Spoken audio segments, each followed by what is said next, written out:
কিতাব নূরকে বোঝাচ্ছে, কিতাবকে, হেদায়েতের আলোকে। আচ্ছা, আমরা ওই যে ইসির মধ্যে পড়ি না, যা কিতাব বিভাগে পড়ছেন, হরফেজার কয়টা? 17টা। কি? বাও তাও কাফুলামো ওয়া মুনজু মুসকালা রুব্বা মিন আদাফি আনালা হাত্তা ইলা। আচ্ছা, ওয়াওটা এর সাধারণ বেশি ব্যাখ্যা না, ওয়াওটা একটা অর্থ নেই। ওয়াওটার এক পর্যায়ে অর্থ হচ্ছে ও, কি? ও অথবা এবং, ও অথবা অতাগানা, ও অথবা এবং। আচ্ছা বলুন তো, কদ জাআকুম মিনাল্লাহি নূর, বাইকে দিলাম নূর, ওয়া ওয়া কিতাবুম মুবিন। আচ্ছা বলুন তো, নূর ওয়া কিতাব, নূর ওয়া কিতাব, তাহলে এখানে দাঁড়ায় কি? নূর এবং বই, নূর এবং বই। কোন বই? কোরআনুল কারীম। কোন বই? যেটা হেদায়েতের বার্তা, যে আয়াত পড়লে, যে বিধান পড়লে, যেটা মানুষ, সাধারণ মানুষ থেকে মুমিন হয়ে যায়। আল্লাহ নাজিল করলেন সূরা ফাতিহা, সূরা বাকারা। বাকারা মানে গরু। আল্লাহর কালাম বুঝে বুঝে, আয়াতে কারিমা বুঝে বুঝে যখন সে নিজের মধ্যে গঠন করতে পারবে, আস্তে আস্তে সূরা বাকারা, সূরা আলে ইমরান, সূরা নাস, সূরা মাইদা, এভাবে পড়তে পড়তে শেষ পর্যন্ত যখন চলে যায় সূরা নাসে, ওই বান্দার বান্দা থাকবে না, ওই বান্দার মানুষই পরিণত হয়ে যাবে। বলুন সুবহানাল্লাহ। এখানে কি বলছে? এখন রহিম করিম, রহিম, কথা বুঝেন? কথা না বুঝেননি? এদিকে আওয়াজ না, আওয়াজ এদিকে চলে যায়। রহিম করিম, রহিম করিম কি একজন না দুইজন? তাহলে রহিম এবং, কথা না, রহিম এবং করিম। তাহলে এখানে রহিম এবং করিম দুইজন ব্যক্তি। তাই এখানে বলছেন ওয়া কিতাবুম মুবিন, নূর এবং কিতাব। নূরু ওয়া কিতাবুম মুবিন। নূর মানে সমস্ত ইমামগণ তাফসিরে বগবী, তাফসিরে কুরতুবী, তাফসির মাআলিমুত তানজিল, অসংখ্য কিতাবের মধ্যে ইমাম হিন্দি তিনি কানজুল উম্মালের মধ্যে হাদিস কারা উল্লেখ করেছেন। অসংখ্য কিতাবের মধ্যে একটা আমি হাদিস, অনেক হাদিস আছে, তার মধ্যে কয়েকটা সংগ্রহ করছি। হাদিসের মধ্যে মূল ব্যাখ্যা আসছে, তারপরে আপনার আল বিদা ওয়ান নিহা আপনার লিখছেন কি ইবনে কাসির, তিনি কাসির মানে তিনার কিতাবের মধ্যে লিখছেন কি আন-নূরু হুয়ান নাবিয়্যু সাল্লাল্লাহু আলাইহি ওয়াসাল্লাম। সুবহানাল্লাহ। আন-নূরু হুয়ান নাবিয়্যু সাল্লাল্লাহু আলাইহি ওয়াসাল্লাম। এই নূর, সেই নূর, কোন নূর? নবী মুহাম্মদ রাসূলুল্লাহ সাল্লাল্লাহু আলাইহি ওয়াসাল্লাম। এগুলো অনেক ব্যাখ্যা, এগুলো যাব না, এগুলো বলতে বলে ভালো লাগে। যাই হোক, আমরা মূলত নবী এসেছে হেদায়েতের বার্তা নিয়ে। নবীর উপর কোরআনুল কারীম নাযিল হয়েছে। শুধু নবীকে আমরা দেখছি, দেখি নাই, নবীকে আমরা বুঝছি, বুঝি নাই। নবী কালাম তেলাওয়াত করছেন, কালামের ব্যাখ্যা, মর্যাদা, মর্তবা, এরপর সারাংশ, সারমর্ম, এটা ভেঙে দিয়েছেন কে? আমিনা নবী, আল্লাহ নবী সাল্লাল্লাহু আলাইহি ওয়াসাল্লাম, আল্লাহ নবী সাল্লাল্লাহু আলাইহি ওয়াসাল্লাম, আল্লাহ নবী ভেঙে দিয়েছেন। তাই যে বার্তা এসেছে সেটা হচ্ছে, প্রথম হচ্ছে আলো। অন্ধকার যুগ ছিল, আল্লাহ পাক সব জামানায় অন্ধকার যুগ থাকে, প্রতি জামানায় এই অন্ধকার যুগকে আলোকিত করার জন্য, অন্ধকার অন্ধকার গোত্রকে আলোকিত করার জন্য একজনকে নবী পাঠান, একজনকে নবী পাঠান। তারা হচ্ছে হেদায়েতের বার্তা নিয়ে আসে। তাদের উপর যে কিতাব নাযিল করা হয়, এই কিতাবগুলো যারা পড়ে তারা ওই হেদায়েতের আলো দেখে, নবীর মাধ্যমে, নূরের মাধ্যমে, ওই নূরের পর্দা, নূরের পথ তারা দেখতে পায়। বলুন সুবহানাল্লাহ। এই না মানুষ, আমরা কি মানুষ? আল্লাহ পাক আমাদেরকে সৃষ্টি করেছেন আল্লাহ দাসত্ব, গোলামি, ইবাদত করার জন্য, সবাই জানি। একটা আয়াত আমরা সবাই মুখস্থ করেছি না, ওয়া মা খালাকতুল জিন্না ওয়াল ইনসা ইল্লা লিয়াবুদুন। এই যে মানুষ সৃষ্টি আল্লাহ করলেন, পৃথিবীতে লক্ষ লক্ষ কোটি কোটি আল্লাহ তাআলার বান্দা আছে না? কোটি কোটি নবীদের উম্মত আছে। এত বান্দা, এত উম্মত থাকার পরেও আমরা পরিচিত আল্লাহ তাআলার বান্দা হতে পারি নাই, নবীর উম্মত আমরা হতে পারি নাই। ঠিক না বে ঠিক? আওয়াজে বলি, ঠিক না বে ঠিক? আচ্ছা, আল্লাহ পাক, আল্লাহ যত সৃষ্টি মাখলুকাত আছে, যত মানুষ আল্লাহ পাঠাইলেন, সকলের মানুষকে আল্লাহ পাক রব্বুল আলামিন তিনটা ভাগে ভাগ করছে। কয়টা ভাগে? জোরে আওয়াজে বলি, কয়টা ভাগে? যত পৃথিবীতে মানুষ আছে, সমস্ত মানুষের মধ্যে থেকে তিনটা ভাগে ভাগ করছে। আচ্ছা, তিন ভাগের মধ্যে আমরা কোন ভাগে আছি জানা দরকার আছে কি নাই? কথা কয় না, আছে না নাই? আল্লাহ পাক তিনটা ভাগ করলেন। এক ভাগের নাম রাখলেন মুমিন। কি রাখলেন? মুমিন। কি রাখলেন? মুমিন। এই মুমিন বান্দা আল্লাহর ইবাদত করে, বন্দেগী করে, আল্লাহ নাফরমানি করে না, নবীজির শানের বিরুদ্ধে কথা বললে ঈমান কাটা যাবে, মুমিন শেষ হবে নাকি? সব শেষ। দ্বিতীয় নাম্বার আল্লাহ ভাগ করলেন, পৃথিবীতে যত মানুষ আছে দ্বিতীয় ভাগে ভাগ করলেন, তাদের নাম দিলেন মুনাফিক। তাদের নাম কি? জোরে বলুন, কি দিলেন? মুনাফিক। আবার তৃতীয় নম্বরে আল্লাহ যাদেরকে বেশি অপছন্দ করেন আবার তাদের নামও রাখলেন, একটা নাম দিলেন, তাদের নাম দিলেন কাফির। তাদের নাম কি? বলবেন কি? কাফির। বুঝে থাকলে বলবা এই যে তিনটা ভাগে আল্লাহ পাক ভাগ করলেন, এই তিন ভাগের মধ্যে সবথেকে সম্মানিত ভাগ কারা? বলবেন কারা? মুমিন। শুধু আল্লাহ পাক ভাগ করলেন এতটুকু নয়, আল্লাহ পাক রব্বুল আলামিন তাদের সম্মান কেমন হবে, মুমিনরা কি আসলে সাকসেসফুল না ব্যর্থ, আল্লাহ পাক তাদের পরিচয় তুলে ধরলেন। এমনকি তাদের সম্পর্কে একটা সূরা নাযিল করলেন। জোরে বলে সুবহানাল্লাহ। এদিকে আওয়াজ হয় না কেন? জোরে বলে সুবহানাল্লাহ। এদের পরিচয় তুলতে গিয়ে আল্লাহ তাদের একটা নাম দিলেন, তাদের মুমিন, তাদের সম্পর্কে সূরা নাযিল করলেন পবিত্র কোরআনুল কারীমের 23 নম্বর সূরা। কত নম্বর সূরা? 23 নম্বর সূরা, 18 নম্বর পারা। কত নম্বর পারা? 18 নম্বর পারা, 1 নম্বর পৃষ্ঠা, 1 নম্বর লাইনের প্রথম দিকে আছে কি নাই? আচ্ছা। এরপর আবার দ্বিতীয় ভাগ, যাদের নাম রাখলেন মুনাফিক। যাদের নাম রাখলেন কি? মুনাফিক। তাদের সম্বন্ধে একটা সূরা নাযিল করছেন। তাদের চরিত্র, তাদের ফুটেজ তুলে ধরার জন্য আল্লাহ পাক তামাম পৃথিবীর মাখলুকাতকে জানানোর জন্য তাদের একটা সূরা নাযিল করছেন তাদের সম্বন্ধে। সেই সূরার নাম কি? সূরাতুল মুনাফিকুন। জোরে বলি নাউযুবিল্লাহ। 63 নম্বর সূরা। কত নম্বর সূরা? কথা বলে কত নম্বর? 63 নম্বর সূরা, 28 পারার মধ্যে আছে, 13 নম্বর পৃষ্ঠা। কত নম্বর পৃষ্ঠা? 13 নম্বর পৃষ্ঠা, 9 নম্বর লাইনে পাবেন 63 নম্বর সূরা। কেননা এই মুনাফিক এমন ভয়ঙ্কর, তাদের সম্বন্ধে সূরা নাযিল করছেন আয়াতে আয়াতে। তাদেরকে আল্লাহ পাক মানে কি জালিম বলছেন। কি বলছেন? যারা বলেন কি বলছেন? জালিম বলছেন। ওই যে সূরা নূনের মধ্যে আছে না, উতিলিম বাদা যালিকা জানি। এই মুনাফিক এমন একটা ভয়ঙ্কর যে কারবালার প্রান্তে কালেমা পড়ছে, ইসলামের দাওয়াত ভিতরে আছে, দাওয়াত প্রচার করতেছে। এই মুনাফিক ওই কারবালার প্রান্তে ইমাম হুসাইনের সঙ্গে মুনাফিক করেছিল। কথা ঠিক না ঠিক? মুসলমান, লেবাসে, নামাজে, আকৃতিতে, পোশাকে সবকিছু কি মুসলমান, কি মুসলমান, কিন্তু মুনাফিক কি করছিল? কি করছিল? কথা বলেন কি করছিল? মুনাফিকি করছিল। আসেন আপনার হাতে বায়াত নেব, কিন্তু সুযোগ হয়নি। মুনাফিকি করে তারা কি কেটে পড়ছে তাদের জীবন বাঁচানোর জন্য। আরে জীবন গেলে যাবে, জীবন একবার, জীবন কি একবার আল্লাহ দিয়েছেন, জীবন গেলে যাবে, একদিন তো মরতে হবে, হবে কি হবে না? ঈমান গেলে ঈমান আর ফিরে পাওয়া যাবে না। তারা মুনাফিক করছিল, তারা কি কেটে পড়ছে জীবন বাঁচানোর জন্য, এটিদের হাতে বায়াত গ্রহণ করছে। তাহলে মুনাফিক ভয়ঙ্কর নাকি? ভয়ঙ্কর না? শুধু ভয়ঙ্কর না, মারাত্মক ভয়ঙ্কর। আবার যারা কাফির, আল্লাহ পাক পবিত্র কোরআনুল কারীমের মধ্যে 109 নম্বর সূরা। কত নম্বর সূরা? 109 নম্বর সূরার মধ্যে 23 নম্বর পৃষ্ঠার মধ্যে আছে, 30 নম্বর পারা। আপনারা পাবেন 13 নম্বর লাইনে পাবেন সূরাতুল কাফিরুন। এই মুনাফিক কাফিরদের পরিচয় সংক্ষিপ্ত বলি, যেহেতু জুমার দিনে আলোচনা করার সুযোগ নাই।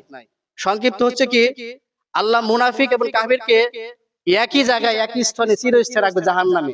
কারণ তারা চিরস্থায়ী কি জাহান্নামী। কোথায়? জাহান্নামী। এইজন্য আল্লাহ পাক পবিত্র কোরআনুল কারীমের মধ্যে 4 নম্বর সূরা, সূরা নিসা, কি সূরা? সূরা নিসার মধ্যে 5 নম্বর পারার মধ্যে 13 নম্বর লাইনের মধ্যে পাবেন আল্লাহ ঘোষণা করেছেন, ইন্নাল্লাহা জামিউল মুনাফিকিনা ওয়াল কাফিরিনা ফি জাহান্নামা জামিআ। জোরে বলুন সুবহানাল্লাহ। আল্লাহ বলেন ইন্নাল্লাহা, নিশ্চয় আল্লাহ তাআলা, জামিউন সঙ্গে বা সাথে, মুনাফিকিনা ওয়াল কাফিরিন, মুনাফিক আর কাফের দুই ভাই ভাই। কি? দুই ভাই ভাই। মুনাফিক ও কাফের ফি জাহান্নামা জামিয়া, সদা সর্বদা সারা জীবন তারা একই স্তরে থাকবে, জাহান্নামের সর্বনিম্ন স্তরে। এইজন্য এই মুনাফিকি করলে শুধু ইসলাম নয়, ইসলামের মূল ফ্যাক্টর হচ্ছে নবী মুহাম্মদুর রাসূলুল্লাহ সাল্লাল্লাহু আলাইহি ওয়াসাল্লাম। এই রাসূলের শানের বিরুদ্ধে কথা বললে আপনি ইবাদত করছেন, বন্দী করছেন, দাসত্ব করছেন, টুপি আছে, জুব্বা আছে, পাগড়ি আছে, সবই করলেন, দাগও ফেলাইলেন, কোনো কমতি নাই, সব করলেন পাক পরিমাণ, কিন্তু ভিতরে নবীর প্রেম না থাকার কারণে, নবীর শানের বিরুদ্ধে কথা বলার কারণে আল্লাহ পাক রব্বুল আলামিন বলেছেন, ওই জালিমদের সম্বন্ধে বলেছেন, আল্লাহ বলেছেন ইন্নাল্লাযীনা ইউযুনাল্লাহা ওয়া রাসূলাহু লা নাহুমুল্লাহু ফিদ দুনিয়া ওয়াল আখিরাহ ওয়া আ'আদ্দা লাহুম আযাবাম মুহিনা। সুবহানাল্লাহ। আল্লাহ বলেছেন যারা আমার রাসূলকে যারা সম্মানের বিরুদ্ধে কথা বলে কষ্ট দেয়, রাসূলকে যারা কটাক্ষ করে অথবা যে কোনো কারণে হোক, যে কোনো শানের বিরুদ্ধে হোক কথা বললে আল্লাহ পাক রাসূল যদি কষ্ট পায়, সেক্ষেত্রে আল্লাহ বলছেন আমি আল্লাহ রাব্বুল আলামিন তাদের জন্য ইহজগৎ বরবাদ করে দিলাম। সুবহানাল্লাহ বলেন না? ইহজগৎ বরবাদ করে দিলাম, পরজগৎ বরবাদ করে দিলাম, তাদেরকে রেখেছি ওয়া আ'আদ্দা লাহুম আযাবান মুহিনা, মানে কি অনেক শাস্তি, যে শাস্তির কোনো সীমা নাই, শাস্তির কোনো সীমা নাই, আসেনি যে শাস্তির কোনো সীমা নাই। এই যে নবীকে আমরা ভালোবাসি, আল্লাহ বলছেন তোমরা দুনিয়ার মানুষকে ফলো করো না, লাকাদ কানা লাকুম ফি রাসূলিল্লাহি উসওয়াতুন হাসানা, যদি উত্তম আদর্শ, উত্তম নমুনা যদি দেখতে চাও, পেতে চাও, নিজের মধ্যে গ্রহণ করতে চাও, আমার রাসূলের দিকে তাকাও। জোরে বলুন সুবহানাল্লাহ, আরো জোরে বলুন সুবহানাল্লাহ। এই নবী নিয়ে কত বাড়াবাড়ি, এই নবী নিয়ে কাদা সরাসরি, কি দরকার? নবী এসেছেন হেদায়েতের আলো নিয়ে, ঠিক না? ঠিক। আলো, আলো বলতে এরা ওই যে একটা আয়াত করে না, মানে এটাতে বোঝায় কদ জাআকুম মিনাল্লাহি নূরু ওয়া কিতাবুম মুবিন। তার একটা পর্যায়ে অনেক ক্ষেত্রে আছে যে মানে এই আয়াত অনেক ক্ষেত্রে মারামারি হয়, হয় কি হয় না? মারামারি হয় যে কদ জাআকুম, অবশ্যই আল্লাহর পক্ষ থেকে কদ জাআকুম মিনাল্লাহি নূর, নূর এসেছে, ওয়া কিতাবুম মুবিন, এবং কি স্পষ্ট কি কিতাব, বই আসছে। এখন অনেকে ব্যাখ্যা করে যে কিতাব নূরকে বোঝাচ্ছে কিতাবকে, হেদায়েতের আলোকে। আচ্ছা, আমরা ওই যে ইসির মধ্যে পড়ি না, যা কিতাব বিভাগে পড়ছেন, হরফেজার কয়টা? 17টা। কি বাও তাও কাফুলামো ওয়া মুনযু মুসকালা রুবাহাসা মিন আদাফি আনালা হাতাইলা। আচ্ছা, ওয়াওটা এর সাধারণ বেশি ব্যাখ্যা না, ওয়াওটা একটা অর্থ নেই, ওয়াওটার এক পর্যায়ে অর্থ হচ্ছে ও, কি ও অথবা এবং, ও অথবা অতাগানা, ও অথবা এবং। আচ্ছা বলুন তো, কদ জাআকুম মিনাল্লাহি নূর, বাইকে দিলাম নূর, ওয়া ওয়া কিতাবুম মুবিন। আচ্ছা বলুন তো, নূর ওয়া কিতাব, নূর ওয়া কিতাব, তাহলে এখানে দাঁড়ায় কি? নূর এবং বই, নূর এবং বই। কোন বই? কোরআনুল কারীম। কোন বই? যেটা হেদায়েতের বার্তা, যে আয়াত পড়লে, যে বিধান পড়লে যেটা মানুষ, সাধারণ মানুষ থেকে মুমিন হয়ে যায়। আল্লাহ নাজিল করলেন সূরা ফাতিহা, সূরা বাকারা, বাকারা মানে গরু, আল্লাহর কালাম বুঝে বুঝে, আয়াতে কারিমা বুঝে বুঝে যখন সে নিজের মধ্যে গঠন করতে পারবে, আস্তে আস্তে সূরা বাকারা, সূরা আলে ইমরান, সূরা নাস, সূরা মাইদা, এভাবে পড়তে পড়তে শেষ পর্যন্ত যখন চলে যায় সূরা নাসে, ওই বান্দার বান্দা থাকবে না, ওই বান্দা মানুষই পরিণত হয়ে যাবে। বলুন সুবহানাল্লাহ। এখানে কি বলছে? এখন রহিম করিম, রহিম কথা বুঝেন? কথা না বোঝেননি? এদিকে আওয়াজ না, আওয়াজ এদিকে চলে যায়। রহিম করিম, রহিম করিম কি একজন না দুইজন? তাহলে রহিম এবং, কথা না, রহিম এবং করিম, তাহলে এখানে রহিম এবং করিম দুইজন ব্যক্তি। তাই এখানে বলছেন ওয়া কিতাবুম মুবিন, নূর এবং কিতাব, নূরু ওয়া কিতাবুম মুবিন। নূর মানে সমস্ত ইমামগণ তাফসিরে বগবী, তাফসিরে কুরতুবী, তাফসিরে মাআলিমুত তানজিল, অসংখ্য কিতাবের মধ্যে ইমাম হিন্দি তিনি কানজুল উম্মালের মধ্যে হাদিস কারা উল্লেখ করেছেন। অসংখ্য কিতাবের মধ্যে একটা আমি হাদিস, অনেক হাদিস আছে, তার মধ্যে কয়েকটা সংগ্রহ করেছি। হাদিসের মধ্যে মূল ব্যাখ্যা আসছে, তারপরে আপনার আল বিদা ওয়ান নিহা আপনার লিখছেন কি ইবনে কাসির, তিনি কাসির মানে কিতাবের মধ্যে লিখছেন কি আন-নূরু হুয়ান নাবিয়্যু সাল্লাল্লাহু আলাইহি ওয়াসাল্লাম। সুবহানাল্লাহ। আন-নূরু হুয়ান নাবিয়্যু সাল্লাল্লাহু আলাইহি ওয়াসাল্লাম, এই নূর সেই নূর, কোন নূর? নবী মুহাম্মদ রাসূলুল্লাহ সাল্লাল্লাহু আলাইহি ওয়াসাল্লাম। এগুলো অনেক ব্যাখ্যা, এগুলো যাব না, এগুলো বলতে বলে ভালো লাগে। যাই হোক, আমরা মূলত নবী এসেছে হেদায়েতের বার্তা নিয়ে, নবীর উপর কোরআনুল কারীম নাযিল হয়েছে। শুধু নবীকে আমরা দেখছি, দেখি নাই, নবীকে আমরা বুঝছি, বুঝি নাই। নবী কালাম তেলাওয়াত করছেন, কালামের ব্যাখ্যা, মর্যাদা, মর্তবা, এরপর সারাংশ, সারমর্ম, এটা ভেঙে দিয়েছেন কে? আমিনা নবী, আল্লাহ নবী সাল্লাল্লাহু আলাইহি ওয়াসাল্লাম, আল্লাহ নবী সাল্লাল্লাহু আলাইহি ওয়াসাল্লাম, আল্লাহ নবী ভেঙে দিয়েছেন। তাই যে বার্তা এসেছে সেটা হচ্ছে, প্রথম হচ্ছে আলো। অন্ধকার যুগ ছিল, আল্লাহ পাক সব জামানায় অন্ধকার যুগ থাকে, প্রতি জামানায় এই অন্ধকার যুগকে আলোকিত করার জন্য, অন্ধকার গোত্রকে আলোকিত করার জন্য একজনকে নবী পাঠান, তারা হচ্ছে হেদায়েতের বার্তা নিয়ে আসে। তাদের উপর যে কিতাব নাযিল করা হয়, এই কিতাবগুলো যারা পড়ে তারা ওই হেদায়েতের আলো দেখে, নবীর মাধ্যমে, নূরের মাধ্যমে, ওই নূরের পর্দা, নূরের পথ তারা দেখতে পাবে। বলুন সুবহানাল্লাহ। এই নামাজের অনেক বাড়াবাড়ি, এগুলো দরকার নাই। আমরা নবীকে ভালোবাসি, নবী জায়েদে তৈরি হোক, অনেকে এই কথা বলে, কিন্তু আমরা যদি স্পষ্ট আকারে পাই, সেখানে আমাদের বলতে পারি। এটা আমরা আকীদার বিষয়। কি আকীদার বিষয়? আকীদা সঠিক না হলে তো আপনার ইবাদত করে, বন্দি করে শেষ মানজিলে মাকসুদ পৌঁছানো খুব কঠিন। এই জন্য ঈমান বড় দামি সম্পদ, ঈমান হারিয়ে গেলে ঈমান ফিরে পাওয়া কি বড়ই দুষ্কর। আল্লাহুম্মা সাল্লি আলা মাওলানা মুহাম্মদ ওয়া আলা আলি সাইয়্যিদিনা।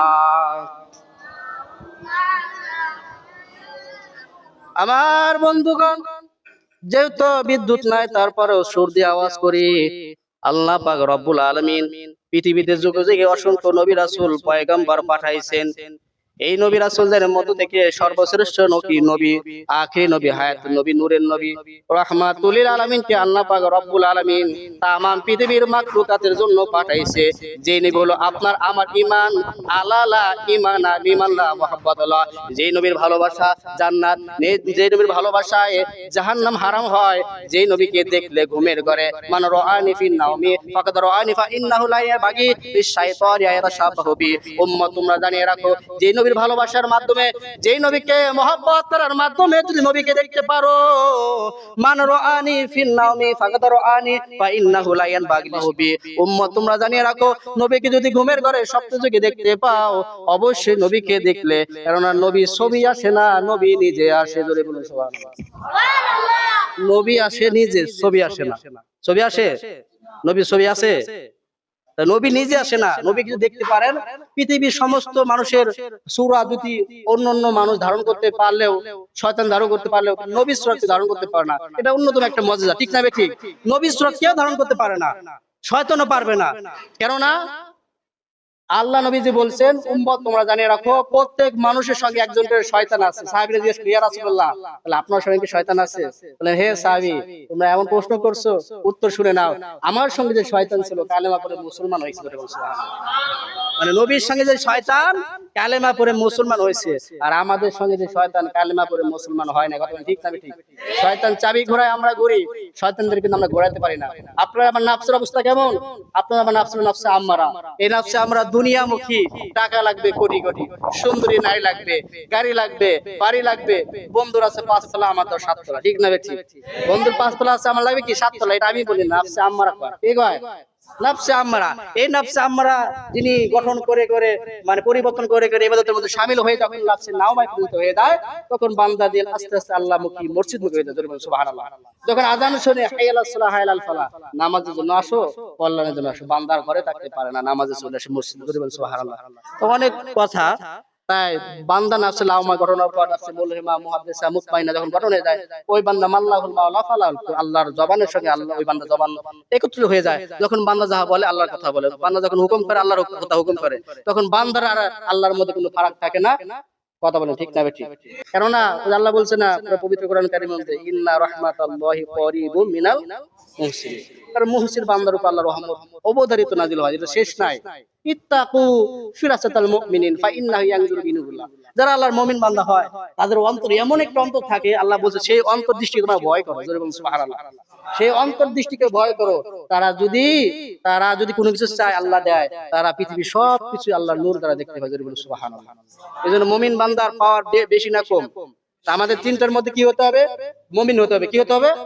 قد أفلح المؤمنون الذين هم في صلاتهم خاشعون। মুমিন বান্দা সফল কাম হয়ে গেছে কিসের মাধ্যমে? সলাতিহিম খাশিউন, খুশুখুজুর সঙ্গে, বিনয়ের সঙ্গে, নামাজের মাধ্যমে। এইজন্য বলছি, আমরা এই নিয়ম পড়ি না, লা সলাতা ইল্লা বি হুজুরি কলব, হুজুরি কলবে নামাজ। কি বড় অনেক কথা বাড়াচ্ছি না। দেখ, আল্লাহ পাক আমাদেরকে 3 ভাগের মধ্যে সবথেকে আমাদের সম্মানিত ভাগ হচ্ছে মুমিন। আমরা সবাই মুমিন হতে চাই। আল্লাহ পাক যেন আমাদের মুমিন হয়ে কবরে যাওয়ার তৌফিক দান করেন, আমিন। এবং মুনাফিক কাফের এটাও থাকবে, আল্লাহ পাক যেন তাদের থেকে আমাদের দূরে রাখে, আমাদের ঈমান ও আমলকে সচল সর্বনা, আমিন।